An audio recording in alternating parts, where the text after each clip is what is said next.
Hello, and welcome to episode number 12 of that 60s recording podcast. My name is Joe Montague, and I am your host. I can't believe it's been nearly, next episode, it will be 6 months since I started this podcast. That's crazy. And I just want to say a very quick welcome to all of the new listeners we've got over the last month or so. Seems to have been a bit of a spike in listeners over the last month, which I'm really grateful for. So please keep spreading the word and telling people about this. It's crossed my mind that I don't know why I'm telling you this. I might get some mugs made because I think that the artwork that David Henshaw made for me, I think it's really cool, and I'd quite like a mug with it. And it'd be fun to make some mugs up and just help spread the word, because I'm just trying to document thoughts about 60s recording and that kind of stuff. So yeah, I think it would be quite nice to do that. So maybe I'll do those. I didn't plan on talking about that, but that's something I've thought about this week, and I have verbal diarrhea, so it's come out. There we go. So yeah, thank you if you're a new listener, and thank you as well if you are a long-time listener. I really appreciate the support. And while we're on that subject, if anybody has any ideas for guests that they want me to speak to, obviously I have a short list of people that I want to get in touch with, a mixture of people who are actually involved in 60s recording. Somewhat morbidly, there's becoming fewer and fewer of those as we go on. But I am also I have a list of people as well that are sort of linked with either sort of production that are 60s recording related, or have that mentality, and some sort of instrumental people, I suppose. Just grab my microphone. People who are involved in some of the gear, that kind of side of things, as I quite like talking to those as well. But if you have any ideas of episodes that you think might be interesting, then do feel free to get in touch with me. It's joe@allyouneedisdrums.com. Or I am on Instagram at allyouneedisdrums. That's a good place to find out about upcoming podcast episodes. I do a little blog on there. I mean, if I'm completely honest, it's just lots of videos of me playing drums.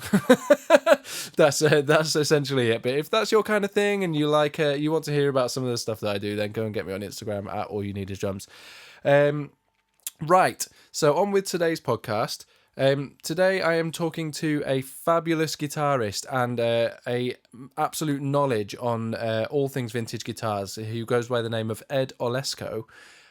He is a really fantastic chap, and we talked for absolutely ages, even longer than than the episode is.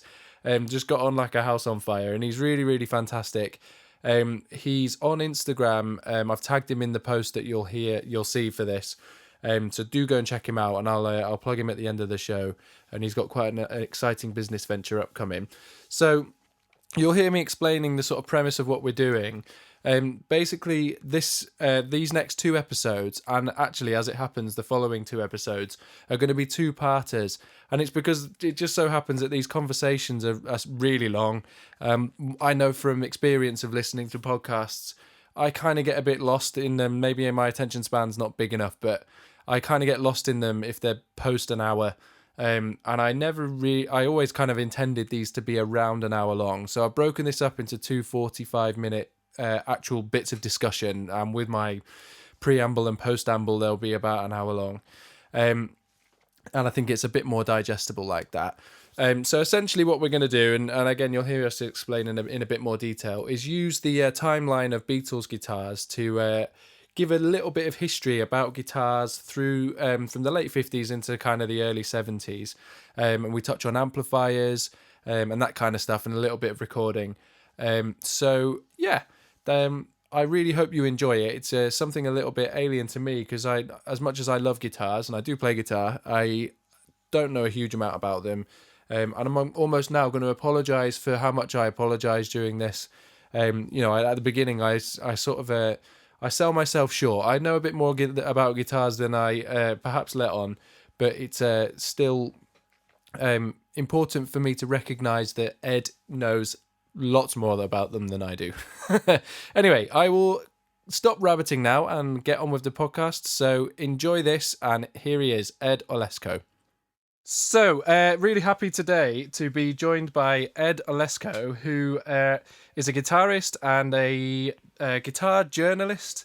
I'll let you in a second to introduce yourself and tell a little bit more detail about what you do. And Ed, would you mind just telling everybody a little bit about your background and how you got into sort of vintage guitar-y things?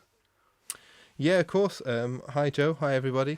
If you find that guitar expert, let me know, because there's not one in this studio. But no, as Joe said, I write for Guitar Magazine and I write for Guitar.com.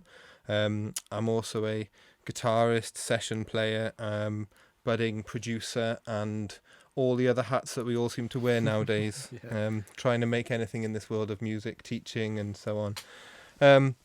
Yeah, I'm massively, I guess, into all sorts of guitars and amps and pedals and so on, but vintage guitars have really become my sort of area of speciality over the last probably 10 years or so, managing to build up a semi sort of decent collection of vintage Fenders, Gibsons, all that sort of stuff. And yeah, we decided to chat today, didn't we, about the context of the Beatles sort of guitars. Yes. And their effect on 60s recording and popular music that follow afterwards, hopefully.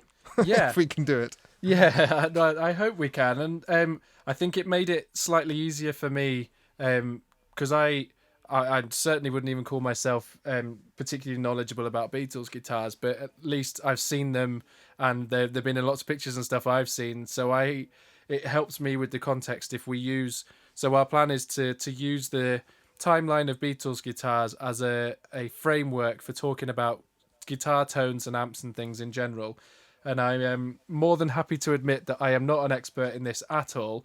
So I do play guitar, and I'm hopefully going to ask some questions that are slightly sensible.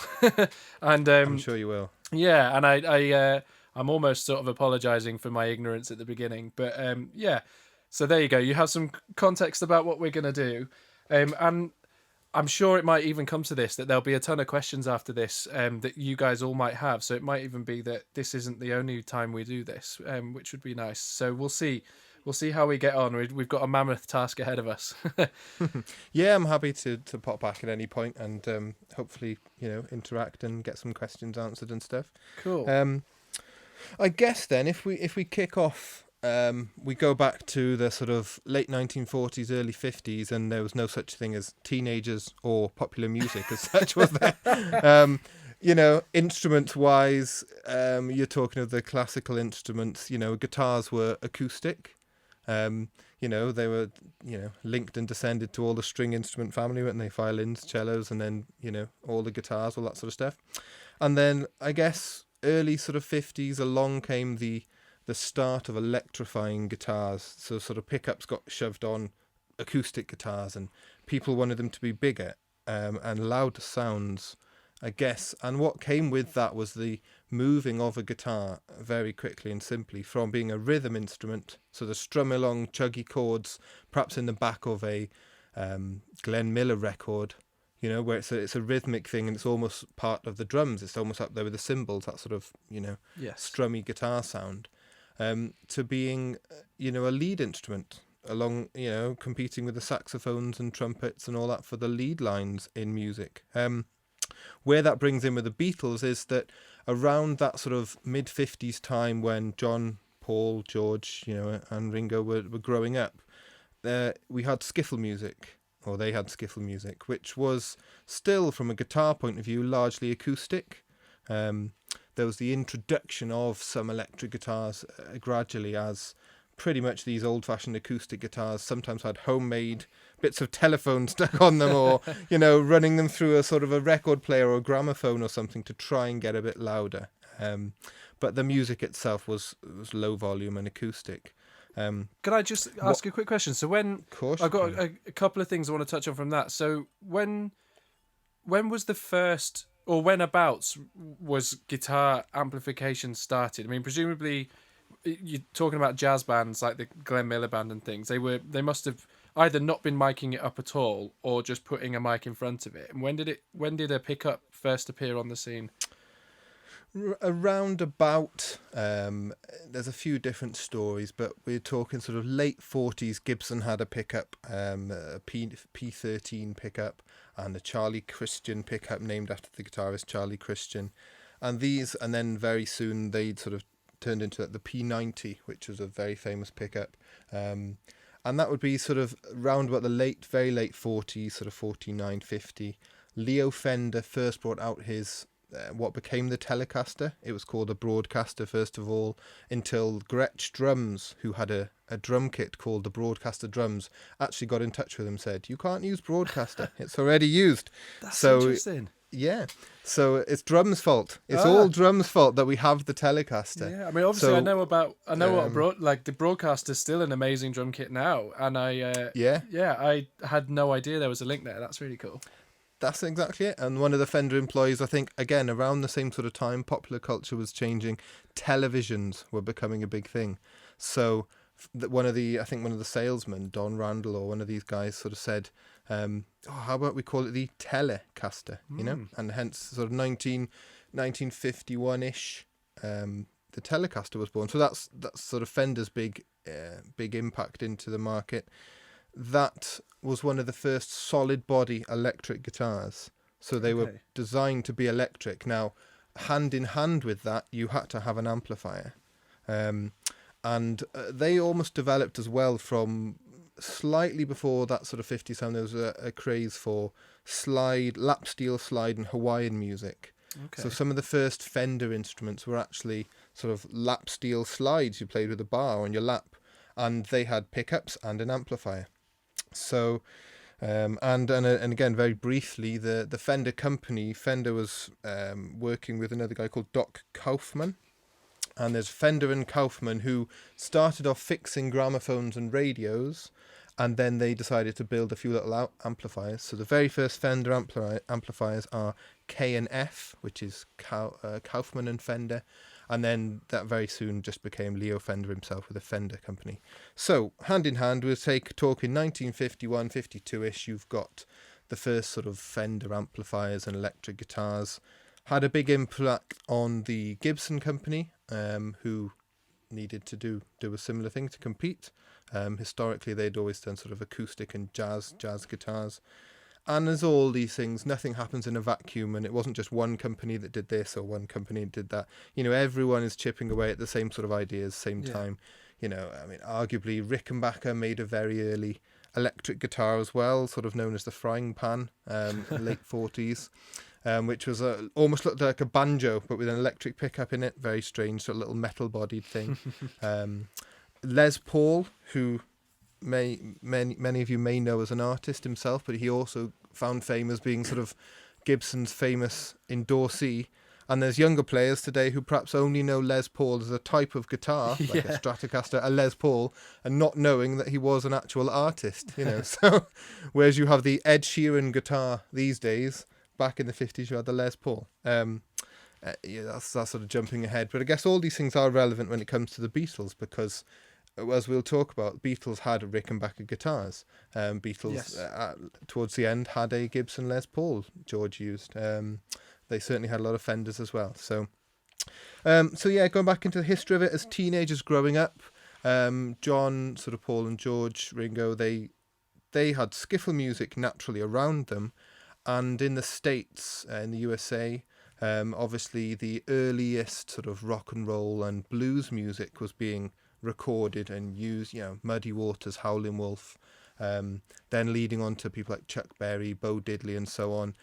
As the instruments developed, so you had the Telecaster, Broadcaster first in the very early 50s. Then in 1954, Fender brought out a new model, the sort of revolutionary 3-pickup Stratocaster. Amplifiers were developing all the time through the 50s, all the tweed Fenders, and they got louder and louder, more powerful. In sort of 54, 55, when the Fender Stratocaster came out, probably the most powerful amp you could get was about a 20-watt amp, which is loud, you know, it's a compete with a drum set, but isn't mega loud, what we're used to today, you know. Yeah. But you zoom forward 5 years to about 1960, and by that point, because musicians were coming back to Fender and Gibson and other companies saying, we need more volume, by that point you already then had things like the 80-watt Fender Tweed Twin, which are brutally loud. I mean, that's just crazy. And a development sort of scale or path through the 50s and then into the 60s, Fender amps, if we look at Fender amps, they went from sort of tweed amps, which were that very early rock and roll sound, quite crunchy, beautiful sounding things. I'm a huge fan. Through early 60s then into the brown and blackface amps, where Leo Fender was trying to get louder, cleaner, clearer amps. He didn't really grasp this concept of rock and roll being distorted amps and crunchy stuff. He wanted clearer, louder, because people were asking for more and more. And if you think where kind of surf music in the mid 60s got to, that Dick Dale twangy stuff, that's the pinnacle where Fender was going. Artists had a different viewpoint, but he was trying to get cleaner. Which then ended up in the late sort of 60s with these huge colossal 120 watt and so on quad twins and all this sort of stuff. Bringing that back to the Beatles, I guess we're looking at early sort of 1960, 61ish. They were really starting to get together as a band, skiffle music and playing their rock and roll influences, and they had a hodgepodge of different instruments, mainly sort of German import instruments, Hofner Club 40s. George had a sort of a Strat copy, a Futurama guitar from Czechoslovakia. Reason I mention the origins, the countries from where these things came, is because at the time following the Second World War and trying to improve the economy of Britain, there was a trade embargo. So the Beatles physically couldn't get hold of American brands like Fenders and Gibsons very easily, or not at all. There's a big story, I think it's round about 62, 63-ish. The first Fender Strat made it to the UK and was soon snapped up by one of the leading players at the time, Hank Marvin, who played with Cliff Richard and the Shadows, obviously. Wow. So it could have all been very different. But so trade embargo, they had these sort of German acoustics, Hofner Club 40s, which were basically acoustics with a pickup. Why that's important is it because you get a very acoustic, clangy sound, still very much based on the skiffle stuff, even though they were playing more rock and roll, and you had a drum set and Pete Best and stuff playing drums, and an electric bass. And we shouldn't dismiss the impact of electric bass and amplification. I mean, before Leo Fender invented pretty much electric bass in 52-ish, I think the first electric P bass, Fender bass sort of came out, and an amplifier to go with it. The only bass in a band was an upright swing jazz big bass. Yes. Which again has volume limitations, so all those early Elvis and rock and roll songs which featured an upright bass, again it's more of a rhythmic thing. You're only going to get that certain level, and you could try and mic it up, but they didn't have very good PAs and amps and stuff. And well, you see a lot of pictures and read a lot about sort of the late 50s skiffly thing of T-chest basses, and these are the things.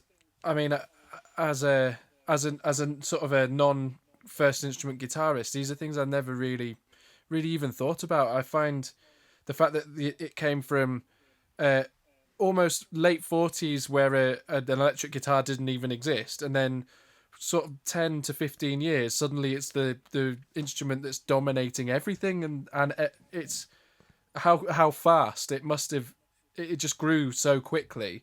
And then again with the trade embargo, it didn't even cross my mind that I have a timeline of the instruments here in front of me, and there is even the drum kits, they're using a Premier kit which is UK based, and Paul using a Hofner bass, which obviously still uses now, and Hofner, you said it is German, if that's right. Yeah, totally. Yeah. And it's all defined, everything that they've done is defined by what they could get close to home, and that's not really a concept that we're familiar with, now, because we can get anything we want whenever we want. Completely. And also I guess as as sort of children of their time, if you like, and that mentality of making do. You know, you mentioned T-chest basses and stuff, and it was certainly that thing of the Beatles. It was almost a DIY element. You know, as Paul's bass amps through the early years were sort of cobbled together with cabs they made themselves or somebody made for them, and you know, an amp would blow up and they'd have to try something else, or they were switching guitars and swapping things around. You know, I mean, Paul only got the bass gig after Stu Sutcliffe sort of left, because John and George pretty much were first in dibs to go, I'm not doing it. You know? And Paul had to sort of go and trade in his little acoustic guitar or little Hofner sort of thing to get a bass, because it was kind of nominated, well, you're the bass player. Yeah. You know? And presumably the Hofner bass he got was probably what caught his eye in the shop, as opposed to, you know, he probably didn't actively seek out a particular sound. And it's just what's available, and also there's a really interesting thing, theory of mine, which may be a bit nuts, but I'm sure I've read it in other places as well, that Paul is very pragmatic, and even if you look today, he still tours with the same guitars pretty much, you know, and he could have had any instrument nowadays, but he still sticks pretty rigidly to his favourite things that he's had all those years. And a lot of his instruments are symmetrically shaped, like the violin bass, because if you think about it, he's left-handed, so he plays left-handed. So although he got a left-handed model of a bass, some of his later guitars, like his electric guitar, the Casino, Epiphone Casino and stuff, he had to switch the strings over from right to left hand, but the body of the guitar was symmetrical, so I think he didn't feel too alien switching it over the other way. And I think that's a big appeal of his violin bass to him, was that it was symmetrical and he could, you know, switch it around and stuff. How interesting. Yeah, I again never considered that. That's I mean, I think that sounds entirely plausible, not even a theory. I think that sounds about right.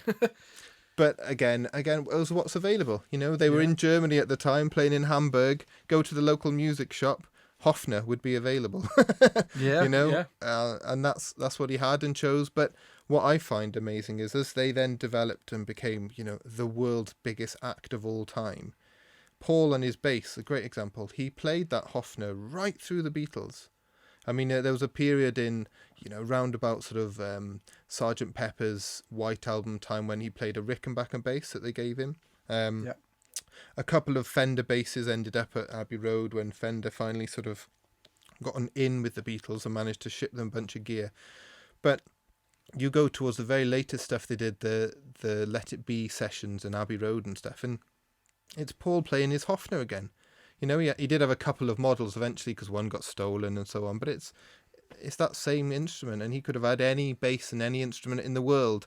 But that loyalty to those things was a pragmatic side of the Beatles, I think, and you see that in John and Paul as well, and George as well, with lots of their instruments, you know, and Ringo with his drum set.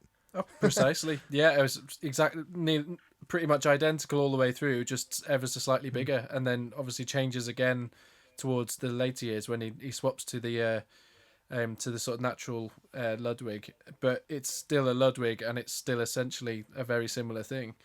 Yeah. You're completely right. I mean, you can see him today still playing similar sorts of stuff. It's amazing, and the fact that those same instruments were pretty much just carried on and off of planes, chucked on all and off by Mal Evans. They're one roadie. They toured the world with one roadie who just carried the amps and the drums. And there's a few great pictures in things like the Beatles book, Andy Barbiak's book. If I'm not pronouncing it right, I'm not sure. The Beatles Gear book, Andy Barbiak, which is a phenomenally good read if anyone's into this stuff. And he details, I mean, everything is brilliant. But yeah, there's pictures in there. They'll be at the airport waiting to go on the plane, and they're just guitars and random drums and amps, you know, not even in proper flight cases, just, you know, amazing, you know. You think how much gear it takes for a band to tour, if we're ever allowed to tour ever again, mind. But, you know, I mean, my local band, if we're playing a wedding or something, we're probably taking more gear than the Beatles toured America with, you know. It's crazy. I got recent memories now of like taking flights with my band and having, you know, the Beatles show I do, and My drum kits are always supplied when we go abroad, or when I've just got my one kit, and then there's just reams and reams of guitars come off the van. There's like 25 guitars to get it all, and they're all just minor tweaks of the same sort of thing. Yeah. Anyway, we'll get onto that, I'm sure. So if we start with talking sort of relative about, like, I'm looking at my gear list here. So we've got John starting with a Rickenbacker, and if could you talk about the different sounds and maybe what about the specific guitars that influence those sounds? So Of course. To me, a Rickenbacker is a this is to steal a phrase that you've used already before we started recording. It's a bit plinky plonky, and they're Technical term. Yeah, I know them from talking to sort of friends in Beatles world, that they're very expensive, but they're only really good for one sound, and that is the sort of early Beatles sort of rock and rolly sound. Yeah, completely true. John got his 58 first Rickenbacker, the 325 model, which was the sort of natural wood-coloured one in Hamburg. And I imagine one of the big appeals, almost as a slight contrary to what we said earlier about the trade embargo, was that this was a second-hand guitar that someone had obviously traded in at this music shop. And from what I've read and sort of seen and can imagine as well, I think the big appeal was it was an American guitar. Now, confusing because the Rickenbacker name actually sounds like it would be a German name. I think the Rickenbacker company did actually have German roots and moved over to the States and stuff. So there's a bit of a transatlantic twist to that story. But yeah, it was the appeal of an American guitar. And at that point, the Beatles were massively influenced by American records. And any records they could get from the States were the holy grail. So I think John, as the leader, was the one who got the American guitar. Some interesting facts about that guitar is it's really short scale. So for any of us used to playing sort of more normal guitars nowadays, should we say, if you try and pick one of these up to play, they're really cramped. It's, I guess in drum world, it would be the equivalent of those playing on the little toy drum kits that you get for Christmas, Yeah. Where you can't really do much beyond play a basic 4 because you're cramped like this. And that's that sort of thing. But I mean, it's also typified looking through guitar history and popular music history. Pretty much only John Lennon used that guitar model, because anyone else who's tried to pick one up and play one can't really do anything on it. And I think it's to the genius of John and his pragmatism, perhaps, that he got so much out of that guitar and was so loyal to it. He later had it refinished when Brian Epstein came on board in about 62, 63-ish, when they smartened up their act and they had suits and he wanted them to have matching black guitars and so on. That guitar got painted black, had a few other changes to it. He later got given a black replacement of the exact model from Rickenbacker when they were in the States, one of their second visits, Ed Sullivan's show and all that. But yeah, ultimately he played his Rickenbacker. Now, sonically, they're very bright guitars, made of maple, short scale. The pickups are very twangy sounding. So you've got that great rhythm. If you think of the early albums, Please Please Me and that sort of stuff, twangy rhythm sort of sound, not much balls, not much sustain, not great for any lead sort of playing. There's a few sections where John plays little notes and you've got these very short staccato, little twangy sort of notes and riffs, and that's it. So that was a big part of it. George got around about the same sort of time, about 61 this was, that George got a Gretch Duo Jet, which was a black Gretch guitar. Again, him being a big fan of Chet Atkins and some of that more rockabilly country western type music, I think that would be the appeal of the Gretch. And again, because it was an American guitar. And apparently the story goes that George got it from some sailor who'd brought it back, merchant sailor, brought it back from the States. And it was something like, I can't even remember the currency, but I may be misquoting, but imagine it was 90 guineas or whatever it was. Apparently he paid the guy 75 guineas there and then from his earnings that he'd saved from all these gigs in Hamburg, and an IOU of 15 or 20 guineas or whatever, shillings, or which is still to this day unpaid, apparently. So the guy I don't think ever must have realised that George Harrison became George Harrison, because he probably would have chased him up for the the rest of the deal. So who knows whatever happened to the merchant seaman that brought that guitar over. But yeah, again, similar to John's guitar, with the type of pickups it had at the time, single coil Dynasonic pickups, very bright. The guitar itself, although it looks a bit more like a Les Paul sort of shape, was actually semi-hollow. And in typical Gretsch fashion, they used all these sort of drum coverings over the fronts of the guitars. So I think it may have been painted black, but certainly the more sparkly and sort of fancy Gretsch guitars just had drum wrap. That's what they used to cover them and stuff. But again, not hugely sustainy, not very resonant. So again, led itself to that plinky plonky stuff. If you think of perhaps the lead break in I Saw Her Standing There, and those sort of early stuff, it's a very twangy sort of short staccato sound, isn't it? Yeah. And then the biggest and perhaps sort of unsung hero in the Beatles catalogue, which they did get hold of early on and lasted pretty much completely through the whole career, were when they got sort of signed with Brian Epstein and got a bit of money and stuff, the acoustic electric Gibson J160Es. So those big sunburst acoustics, you see John playing his up here, almost under his chin, and George a bit low. And they were acoustic guitars, but with an electric pickup. And going down the geeky rabbit hole, actually had a few personality traits of them to make them better electroacoustic guitars.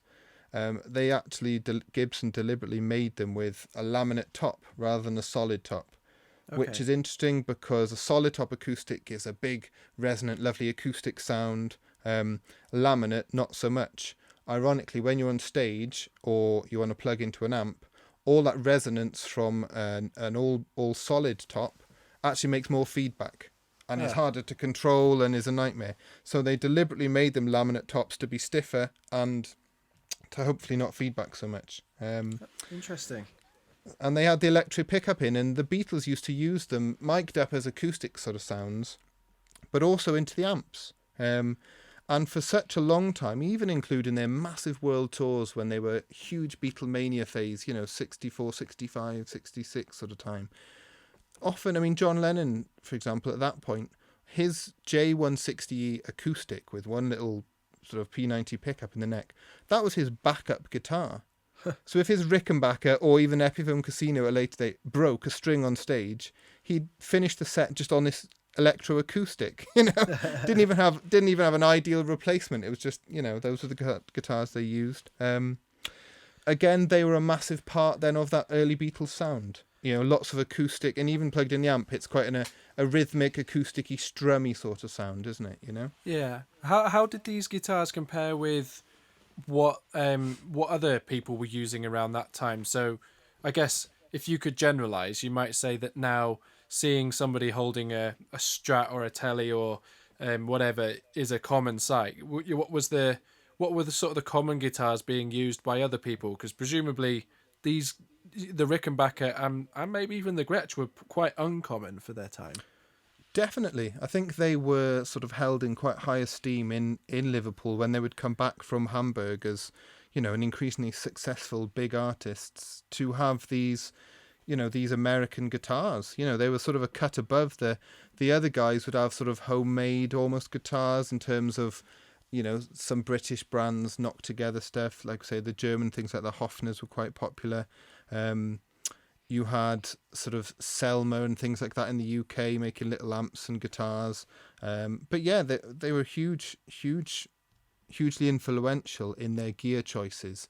And as the early 60s and the signing and beat music then became this big popular thing, I mean, the early Stones stuff, for example, Rolling Stones, used very similar guitars they could get hold of, like the Beatles.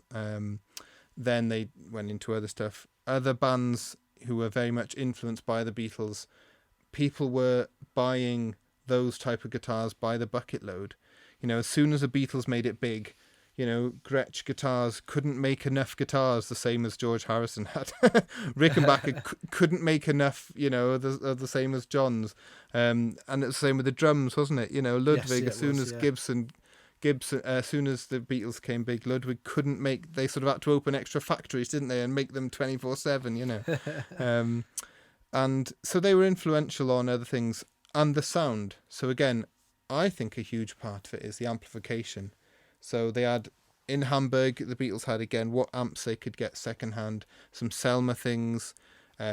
George then got a Gibson amp. John got a little Fender Vibrolux Tweed amp, sort of 15 wattish sort of amp, and that's what they would have used in the Hamburg days. Then when they got back to the UK, they managed through their manager Brian Epstein to get a deal with Vox. And the classic Beatles backline is those sort of black Vox amps, isn't it? AC30s. Yeah. That's the real Beatlemania big thing. And Brian Epstein at the time got them a great deal, which was basically give us some free amps for the boys, give us some technical support, and every sort of 6 months or a year, these amps will be bashed around and road worn and scrapes from being chucked in the back of the van, so give us some brand new fresh ones. And you can use the Beatles as advertising for no cost. Wow. So at the time, he secured a great deal for the band because they got this shiny new amplification. Fantastic, brilliant. But then you think how Vox have done ever since. and they've never had to pay for an image right of the Beatles playing their gear. Or, the countless acts and artists, me included, who have bought a Vox AC30 because it's the Beatles amp. Shrewd move. Yeah. And companies did this. I mean, another story was that when the Beatles first went to the States, a few companies tried to get in touch with them. Fender and that sort of weren't allowed in. But Rickenbacker managed to get a replacement for John, a brand new guitar for John, another one of his 325 models. But they also gave George a 12-string. So if we move on through the timeline, so the Beatles by this point playing their Gretsch and George's Rickenbacker into the Vox amps. They started off, John had a Vox AC15 twin and then very quickly had a Vox AC30, as did George. Paul then got a Vox AC30 for his bass and then a Vox AC50 for the bass, and they just got bigger and bigger and louder as they went through the 60s and Beatlemania progressed. But yeah, Rickenbacker got in there and gave George this guitar, and George was actually ill in bed. It was for the Ed Sullivan show in 64ish, and he was ill in bed and didn't make the meeting. But John had a strum of it and thought, that's quite interesting, give it to George. And George really was taken by this 12-string Rickenbacker 360 and used it then on sort of early middle period Beatles albums, I guess. So we look sort of the Hard Day's Night is the classic one where you really hear it, that chord at the start, then those chiming arpeggios. And of course it became massively visually seen around the world in the Hard Day's Night movie. Yes. And going into the context that we're trying to talk through lineage of the development of sounds in popular music. Well, the Beatles' use of that Rickenbacker 12-string on Hard Day's Night and in the movie, to me, basically created that jingly-jangly 60s pop sound and folk rock in America, including Roger McGuinn of the Byrds. Hey Mr. Tambourine Man cover, that really chimey classic sort of riff. Yeah. He's noted as saying he went to see the Beatles movie, saw that guitar, heard that sound, and had an epiphany and sold all his gear just to get one of those. So the Byrds' whole sound, that chimey, jangly thing, sort of Californian sound, was based upon him seeing the Beatles. And so that's what I would say when they say the Beatles are so fundamental to almost a creation of so many genres and sounds in music. Arguably then, because of that Californian sound from bands like the Byrds and stuff, that infiltrated into bands like the Beach Boys, who then would use 12-string Rickenbackers and so on. And then they would bounce back and influence the Beatles in their mid-period and so on. But and that again from free guitar that was given to the Beatles. So again, shrewd business work by Rickenbacker. How common were 12 strings at that time? Were they seen as a novelty, or were they what was sort of their place in the whole thing? Really good question. Yeah, completely seen as a novelty. I think electric 12-string was a non-entity before that, pretty much. 12 strings were around. I guess most notably artists like sort of Leadbelly used them in acoustic bluesy type stuff, perhaps late 50s, early 60s. But they were a folky acoustic guitar, certainly no electric 12 strings. And then all of a sudden, come sort of 64-ish and you've got Hard Day's Night, every company then, guitar company, instantly tried to make electric 12 strings. Wow. Fender jumped on the bandwagon late, but arguably made the best 12 string, the Fender Electric 12, in about 65-ish, which is notable for its use by Jimmy Page on Stairway to Heaven, for example. Stairway to Heaven, and other songs, and loads of other artists use them.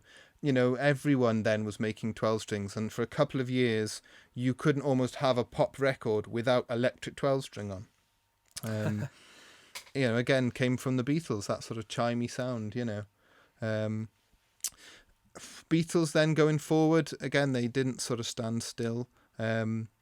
Paul, and it's interesting in this one because although he kept on with his Hofner bass pretty much all the way through, he was very instrumental in trying to push musical boundaries in many ways. And he got friendly with John Mayall, the British blues artist, who's also known, and we'll perhaps come back to touching on this in a little while, known for bringing through loads of British blues rock talent. Eric Clapton, Peter Green,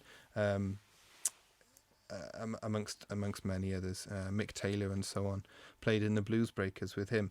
But he apparently was chatting to Paul and said, "Oh, you want to get one of these semi-acoustic guitars? These sort of classic, the Gibson 335 type thing, all the blues guys use." Paul went and found an Epiphone Casino, which again is a symmetrically shaped guitar. It's identical to a Gibson 330 in that they're basically semi-hollow. Well, they're fully hollow guitars with P90 pickups, so they haven't got a centre block, so not as rocky, not as sustainy. But he got a sort of 62 example and used it to play all of his lead guitar parts when he did stuff in the studio. So the lead break in sort of Ticket to Ride is Paul playing that guitar. The lead guitar on Taxman is Paul playing that guitar. Right. Where this is kind of really influential to the Beatles sound is that John and George were obviously so taken with this guitar, they went out and got matching ones. And they became, and theirs were slightly later models. Theirs were like 64, 65 models, Sunburst. Paul's was a few technical differences, being a slightly earlier model, which Paul converted his to left hand, but theirs were right hand, obviously.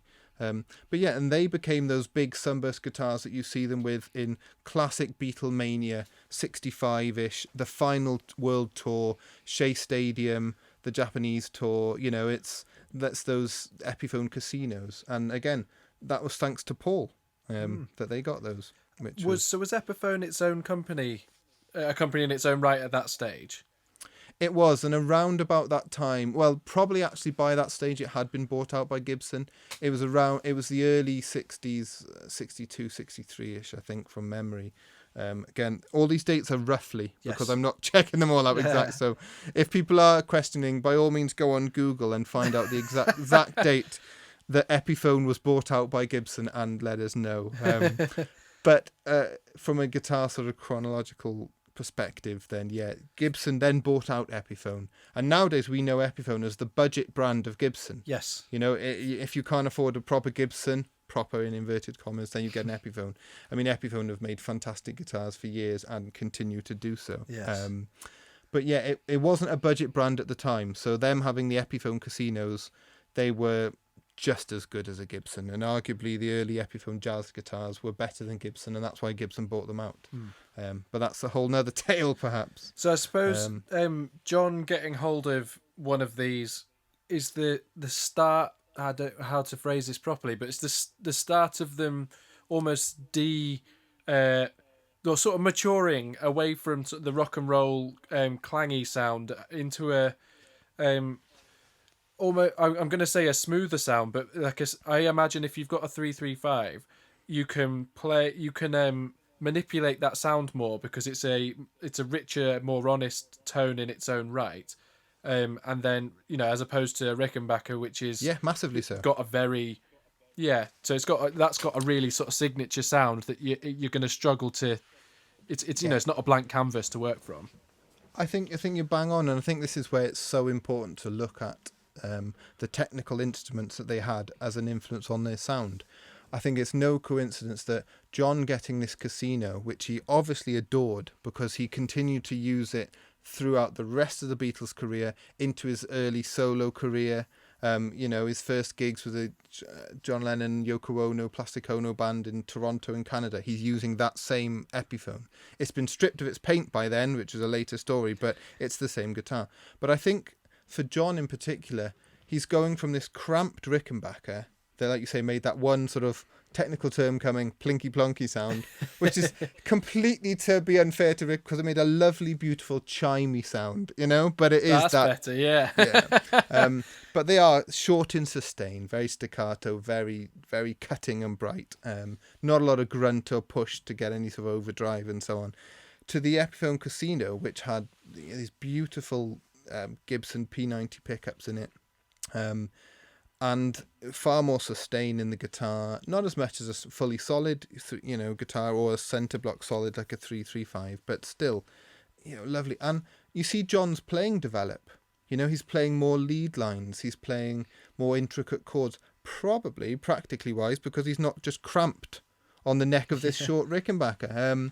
And once he gets the Casino, you pretty much see the Rickenbacker cast aside and never to be heard of again.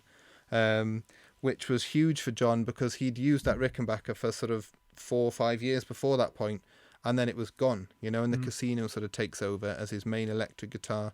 George had one and again used it for a lot, and Paul.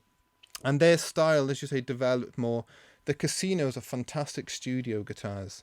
Live, as music got louder and louder and amplifiers got bigger and bigger, hollow guitars like that can be tricky to handle, and I think they sort of found that as well as they got to those stadium gigs. But in a studio, I mean, to me, the absolute pinnacle of a Casino tone is Come Together, Abbey Road. Yeah. And you've got that warm neck pickup sound in the verses where John's playing that beautiful bluesy sort of real, but there's lots of sustain going on. Then they flick to the bridge pickup, the same amp, but the controls up to 10, and it's that raucous, almost punky, the bridge chorus part of it. Amazing, huge versatility, and again, lead lines they could play. John playing his Casino on the lead lines on Get Back, amazing sound, amazing lead lines and stuff, sustain, So yeah, hugely influential, the guitars, on their style, I think, and it helped them as they were progressing as musicians to have these other instruments. As they were buying or sort of coming across these instruments, were they being developed? So it says like Epiphone. I see here the Casino. Maybe I hope this is right. The Casino that Paul got's 1962. So are we? Yep. I'm thinking from in comparison to where we are now, that we tend to see a lot of the same guitars, just improved models of these guitars, and we're kind of talking now about the birth of these models almost, and the early improvement of technology through those models, so that we're it feels quite casual talking about an Epiphone Casino now, but at that time it would have been a very new and potentially very new and very different and exciting thing to be working with, rather than something that we're used to seeing for the last 60 years. Completely. I mean, arguably the biggest year for sort of revolution in electric guitar design would be 1958. So literally 2 or 3 years before the Beatles got huge, and you had in that era, by that point you would have had the Telecaster had been around for sort of 5-6 years. Stratocaster had been around for 3 or 4 years. You had electric bass, bigger amps, but fundamentally in 58, Gibson hit this peak of form as well. And in 1958 they brought out the Flying V, which is amazing to think a guitar like that was designed at that point. Yeah. They brought out the 335, which is similar in shape to a Casino and a 330, but has a solid center block. So it's solid down the middle inside the guitar, and the more powerful humbucking pickups, which led to a lot of sort of use in blues lead guitar, Clapton at the Albert Hall and that sort of stuff. They brought out the Explorer now, and the Les Paul, the famous Sunburst burst. Les Paul kind of hit its peak in 1958, got a sunburst finish, and in 1958, 59, and 60, these models were made and then discontinued, as was the Flying V and the Explorer, because it was too revolutionary for the world and nobody bought them. But yeah, getting back to your point, that means that all this explosion in technology a couple of years before suddenly gave this huge palette of sounds to artists and put them under the fingers of artists. And what you get sort of hand in hand with this is that in the UK in 65, 66-ish, a young Eric Clapton stumbles across a Gibson Les Paul solid body, which by this point had been out of production for 5 years, because nobody wanted them. But he was a big Freddie King fan, and one of the albums is Freddie King playing actually an earlier gold top Les Paul, but it's a similar model. Clapton then goes on to buy one of these because he's a huge fan of the blues greats, and then creates the tone on the John Mayall's Blues Breakers Beano album, which is Les Paul into a Marshall amp completely turned up to 10, basically. And creates rock lead guitar tone as we know it from then and ever since. I mean, if you put on the Beano album, that guitar tone is every single rock lead guitar tone ever after, pretty much. I mean, Led Zeppelin, everything in the 70s, 80s, 90s, that's the sound. And again, it comes from Clapton being a bit obtuse at the time in the studio. Engineers wanted the amps turned down quiet. I mean, in reference to the Beatles, their Vox amps, apparently live, they used to turn them up and crank them, were a bit more raunchy sounding. And then they go into Abbey Road and the white-coated engineering staff were like, you can't have that amp that loud, sonny boy. Turn it down to it's cleaner and clearer, and we don't want distortion on our signal. And so those early Beatles albums, again, are cleaner and clearer because it wasn't the done thing to record distorted guitar. Hugely interestingly, there's a picture of John Lennon on the She Loves You sessions with a fuzz pedal. And it's the same Gibson Maestro fuzz pedal, which was pretty much the first ever made fuzz pedal, that eventually Keith Richards used a year or so later on Satisfaction. And everyone's like, oh, wow, Keith Richards pretty much created fuzz tone by using it on this number one hit. John Lennon tried to use it on She Loves You and was shouted down by George Martin and so on as, oh, no. One can't be having that distorted sound on this lovely song. So how they were always Exactly. They were always experimenting with stuff. But so this guitar tone evolved through the 60s alongside the Beatles' career and all the other popular music acts that were happening in the genres. And, British blues became big in about 66, 67, accompanied by bigger and bigger amps turned up louder and louder and being allowed to record these amps distorted. Following the Beano album, all of a sudden you have The Who and you have Led Zeppelin coming later 60s, recording with distorted amplifiers. Helter Skelter by the Beatles on a White Album was in response to Paul, I think, hearing a Who track which claimed to be the loudest, most distorted song ever recorded. And he was like, right, we've got to do a louder, more distorted song. So, they turn the amps up and, get a heavily distorted sound, which they hadn't really had before. I mean, they had by that point used fuzz. Paul used fuzz bass on a track on Rubber Soul, I think was one of the first ones, as a fuzz bass on, and certainly Revolver, they got a bit more distorted sounds and stuff. But was distortion at that point purely valve driven, or how? I mean, this is speaking as somebody who doesn't know a lot about. I know that you have modular amps now, which is obviously completely sort of electrically, it's falsely generated. But what so you've got obviously the AC30s will have had Yeah. valves in and you could drive those valves. What else was helping that? Pretty much the amps, and that early sound of, early distortion was just amps being turned up. One of the first records, Rocket 88, an American single, and I forget who it's by, but it's, again, have a Google of Rocket 88. I think the guitar was possibly played on that by Ike Turner, but I'm not 100%. But around about that same era, there was a couple of records made where a valve amp was broken, or probably actually what happened was one of the speakers blew. Because one of the things in those early valve amps, the speakers couldn't handle it. If you turned them up to 10, speakers blew. That gave a distorted sound, and people liked it for the odd thing. But fundamentally, distortion wasn't a thing and was frowned upon. And if you tried to record with distortion, it was like, that's an error, that's false. Turn it down until you get a clear signal. And it's only until the artists took control in sort of the mid-60s and were allowed more freedom that they got to use more distortion. A Vox AC30 turned up to 10 can be lovely, hugely saturated and distorted. That's the sound of Queen. That massive rock big sound, Bohemian Rhapsody, all the rest of it. It's the same amp the Beatles used, but the Beatles' early sound is nice, chimey, clean, beautiful, strummy, longy. Turn that same amp up to 10, you've got Queen with a little booster that Brian May had, a treble booster, but fundamentally it's the same thing.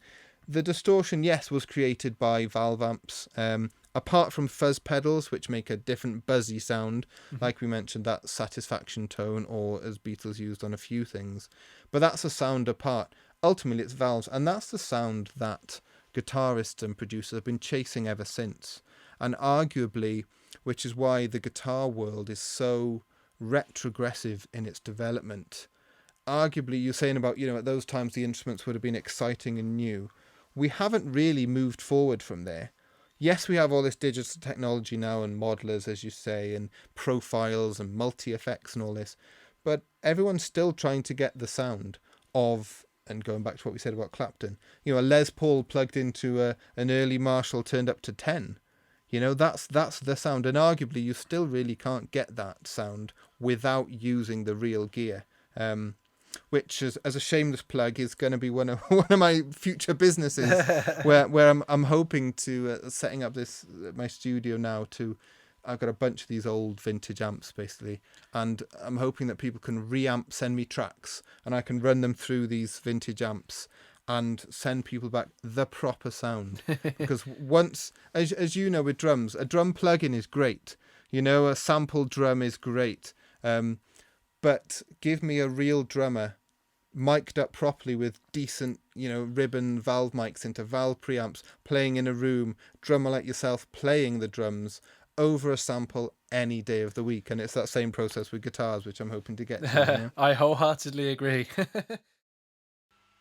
So that concludes the first part of this two-parter on guitars.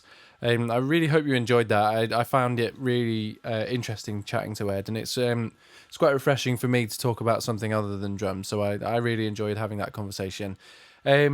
Please do go and check out Ed's stuff. I've got his Instagram up on my browser here, and if you like guitar porn, and some studio porn, go and check out Ed's Instagram. It's ed_vintage_guitars and amps. Or if you go to some of my Instagram at All You Need Is Drums, I'll have tagged him in the announcement of this podcast. So yeah, go and check it out. There's loads of beautiful pictures, and he also has a YouTube channel called Tone Twins TV, which is a specialist vintage guitar YouTube channel, so go and check that out as well.